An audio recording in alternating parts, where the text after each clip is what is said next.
خاملګرو دلته په جنازه کې یو بل ګډونوال سره راځو څه خبرې ورسره کوو ټول خو قاري صاحب هر کله درته وایم ستړي بشي مننه جزاک کوم ځای کې چې تاسو ولاړ یو دلته د مفتي منیر شاکر جنازه روانه ده الله. څه ګڼئ د دې مار څوک دي بیا د خلکو نه څه مطالبات دي ستاسو دا راته لږ وایه خپل نظر را سره شریک مونږ خو دا نظر د خپل ځاني مونږ خو وایو چې کم ځای کې معلم دی که نه دا زمونږ د سر تاج دی.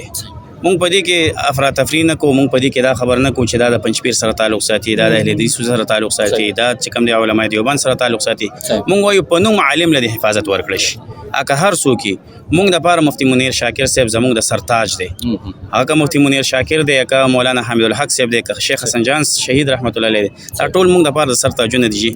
مونږ په دې کې فرق نه کوو الحمدلله. صحیح څه غوښتنه کوي د اعلی چارواکو نه یا صوبایي حکومت نه دغه شانې ځای په ځای باندې بمي چاودنې کیږي خو هغه ودرېږي نه پای ټکی ورته نه کېښودل کېږي بلکې هغه نور هم زیاتېږي. څه غوښتنه لرئ؟ مونږ غوښتنه دا لرو چې زمونږ کم مشران دي که هغه وزیر اعلی دی او هغه که وزیر اعظم دی پکار دی چې دی خو هر ځای کې د سکیورټي د دې حفاظت د علماو له ورکي مدارسو له ورکي عام اولس له ورکي دا خو دیو نه به تپوس کېږي الا کلکم راع و کلکم مسؤول عن رعیته. رسول الله صلی الله علیه وسلم فرمایي چې تاسو نه به د خپل رعایا په باره کې تپوس کېږي. پکار دی دی چې کوم دی سکیورټي ورکي دی مفتی صاحب چې کوم دی د دې نه سکیورټي غوښتې وه سکیورټي نه ده ورکړې.